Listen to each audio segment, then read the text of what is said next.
Wes is the sales and marketing manager at GreenWaste Carpet Recycling, a division of GreenWaste Recovery in San Jose. He's been involved in the sale and marketing of products, installation, and services in the flooring industry for over 25 years in Northern California, and moved to the recycling end of the flooring business in 2011. So now Wes will tell us about California's magic carpet ride. All right, Wes.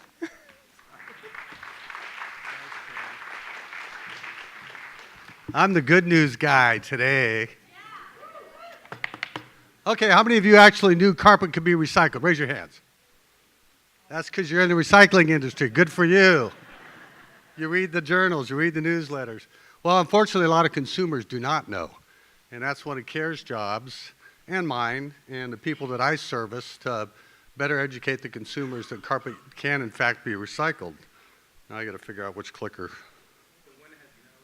Nothing. The one that's most used. So anyway, good news. Come on, you're not going to start with Snoopy with bad news, right? California grown, by the way. Most of you know that. That's my stuff right there if you need to get a hold of us. I'm actually division of GreenWaste Recovery Incorporated. Have the pleasure of working with Michael Gross on commercial reclamation projects, which we've done a few small jobs in the Bay Area. You might be familiar with companies like Cisco, YouTube, Stanford. Julie likes that one. So we do quite a bit of commercial reclamation work at GreenWaste. I should wear my glasses here. Okay, there's approximately 4 billion with the B pounds landfilled annually in the United States of America, which is approximately a little over 3.5% of the total landfill capacity in the United States, which I say 3.5% to a lot of people, and they're like, well, that's not very much. But then you think of all the things we consume and the things we throw away, that's a lot. So carpet's one of the leading landfill products, which we are changing. Currently, there's 102 million pounds collected in California in 2015. That number was just actually released last week by CARE. And 20% of all the carpet that is collected, keyword collected, because there's a difference between collecting carpet and recycling carpet, and I'll get to that in a minute. So 20% of the U.S. total collected carpet is right here in California, so give yourselves a hand. Thank you. The closest region in the United States to us is 13%, and that's actually 12 combined states, which is the South, Florida, Georgia, Louisiana, Mississippi, and they collect 13% in 12 states. So 8.4 million pounds of recycled carpet in California. Again, the significance here is that not all of the carpet is potentially recycled in the new product. Clicker again. 400 million pounds. So let's say you're the ones that know about recycling carpet, and you're going to pull your carpet out of your house, and you got a 1,000 square foot condo, townhome, whatever costs a couple $1 million here in this backyard. So basically what you have done for us, the planet Earth, and us inhabitants, is you've diverted 500 pounds of materials from the landfills. Of that 500 pounds, 180 pounds of that is calcium carbonate. Anybody know what the kind of slang term for calcium carbonate is? Dirt. It's basically dirt. Limestone. It's like a filler, a bonding agent to keep the carpet together in the backing. So basically about 40 to almost 50% of the weight of your carpet is dirt, which you don't walk on, and then you add your own dirt and dry skin and other ugly things, but that's okay. Actually, that's a funny story. How much time I got?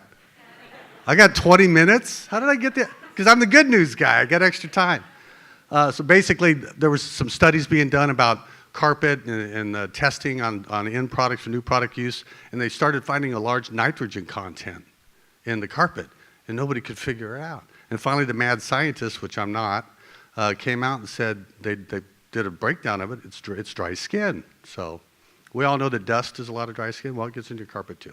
Anyway, 100 million BTUs to remanufacture that 1,000 square feet, 48 gallons of petroleum, 913 pounds of CO2 emissions are saved, or the equivalent of driving 950 automobile-driven miles. Here's the advantages. Obviously, it's like most of the recycling industry. Reduces reliance on disposal, recovers material to make other products, creates jobs, which we have plenty of at GreenWaste, right, Michael? Yep. Michael may have an opening for his position soon, since he's the bad news guy. Reduces waste management costs for governments, which reminds me I'm also a member of the board for the California Product Stewardship Council, and I hope all of you are aware of that and the work we do at CPSC. Also reduces the need for virgin materials to be extracted and reduces the greenhouse gas emissions and energy to produce new carpet. So here's the myth. Can all carpets be recycled? No. The reason for that is it's the face fiber of the carpeting, so the stuff you're walking on. Currently, the carpets that can be recycled are the nylon carpets. Nylon is derived from petroleum, so that can be sheared off the carpet. Basically, the carpet's given a haircut, and then they compound it, extract it, and pelletize it, and it makes more plastic parts. So what cannot be recycled, which we'll get into a little bit, is the carpet made from recycled water bottles. So this is just a quick picture of our employees at GreenWaste Carpet Recycling. Oh, I thought it was me. I'm holding myself up after that lunch. Using one of our infrared spectrometer guns. These analyzer guns cost approximately $18,000 each. So that's why there's not a lot of people in our business. Because you get a few of those and then add skid steers and forklifts and everything else, it gets to be a little bit of an investment to get into. So what types of post-consumer carpet, by the way, which is PCC, are currently able to be recycled? Nylon 6, nylon 6/6, basically two nylon products that are used to make carpet fiber, both again petroleum-based, and then polypropylene, which again petroleum-based. Post-industrial carpets or the commercial carpets, almost all carpet tiles can now be recycled, which is a great thing. So for any of you out there with purchasing managers, or if you work for local or state government, especially the state government, did I say state government? State government. SABRC, as in State Agency Buy Recycled campaign, which encourages governments to buy products with recycled content in them. So carpet tile would be something to have high on your list as far as your buildings and facilities. The other thing, type of carpet that can be recycled is the nylon 6 cut pile. Cut pile's like the plush type of carpeting, not the looped. What's made from PCC? I guess the text can't be read to it. The nylon fibers basically can make roofing compounds, makes new carpet, can make plastic garbage cans, plastic benches, fuel pellets. The backing of the carpet, if properly recycled, which not all of it is, can be made into geohay type products or soil erosion control products. Geohays back in Georgia, their claim to fame was cleaning up the Gulf oil spill. So that was recycled carpet to do that. Then the calcium carbonate, which is the dirt and limestone in the back. If it's clean enough, which most of it isn't, by the processors, it's used to make new flooring tile and some other molded compounds, which we're working with quite a few people to get that going. Looped carpeting, so it's like a lot of the commercial stuff is looped. It's a very low pile. We used to be able to recycle that until last April, and then the main processor in the United States decided they didn't want to do it anymore. Kind of like the CRT with the plant in India no longer wanting to do CRT, so now we're scrambling to find a purpose for that. Post-industrial carpet, rubber back type carpet tile. Because of the rubber backing, it's very difficult to recycle. It's not economically feasible, so nobody really wants to do it.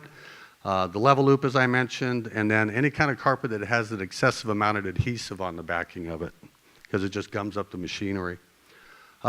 Challenging times, again, I'm not going to be the bad news bear guy. If I'd have spoke here last year, actually I probably wouldn't have, because I would have probably been at the bar already, because that's how bad a year it was last year.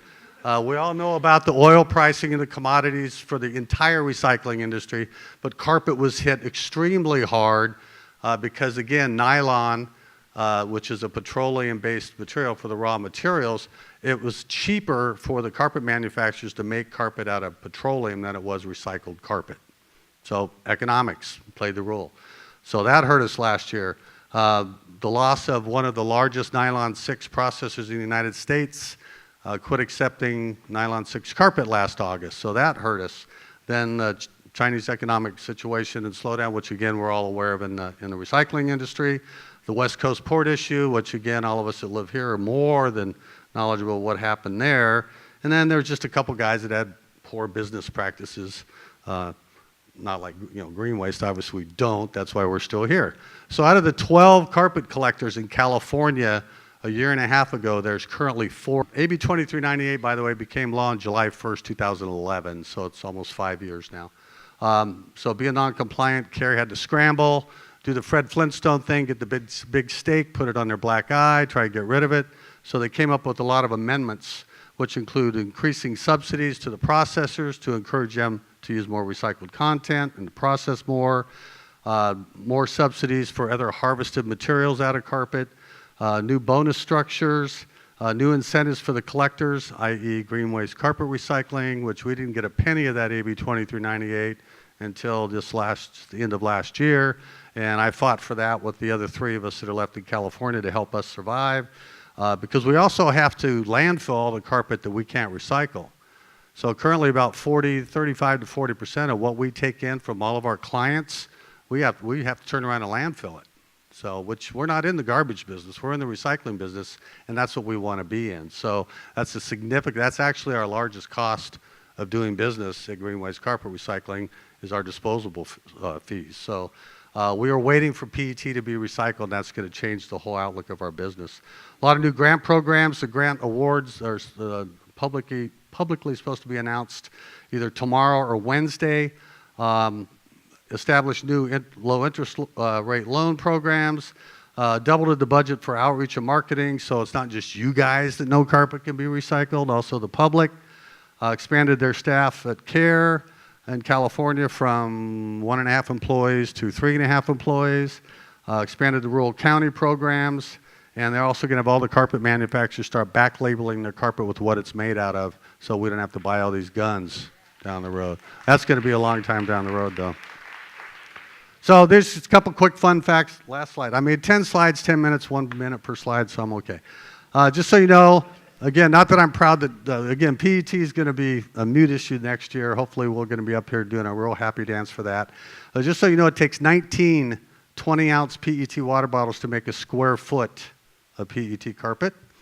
Ford Motor, this is a good thing, uses 25 pounds of post-consumer recycled carpet materials in the F-150 and over 4 million pounds annually, so thank you, Ford. Mohawk Industries, one of the second largest carpet manufacturers in the United States, well actually in North America, they use approximately 3 billion PET bottles annually to make carpet. So it's good for the PET bottle guys. 1 pound of PCC, I already told you that one, 40% weight calcium carbonate. And the last thing is you learned a lot about carpet recycling in a 10-minute period. Thank you. That's all I got. That's all I got. What are you throwing? Any quick questions for Wes? Yeah, right there.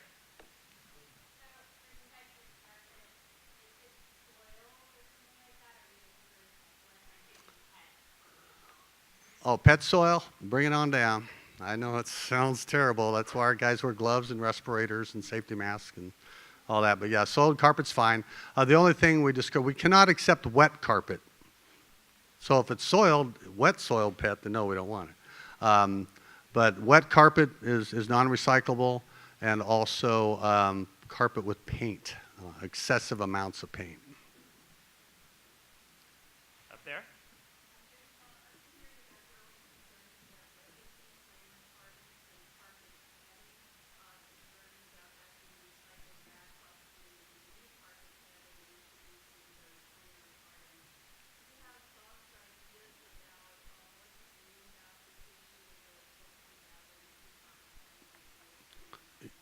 Yeah, I believe you're referring to the PBDEs. Yeah, that's in the rebond padding. What rebond is, it's like the chunks of foam that they've adhered together. We actually do recycle the rebond pad. We don't actually process it. We just collect the padding because it goes with carpet. So when we get all that padding, we just sort it, make sure there's no metal or blades or anything metallic in it, we bale it and we send it to a carpet padding manufacturer. They've been recycling carpet pad for almost 25, 30 years now. They're one of the first, and they do it well, and they've done it long. But as far as the PBDEs, there really hasn't been a lot. I haven't personally heard a lot about it lately. I know they've been under the gun, and one manufacturer had a pretty sizable suit held against them about a year ago, but we personally haven't been involved in that. Sorry. Wish I could have given you a better answer. Any other questions? All right, we'll see you next time. Even better news.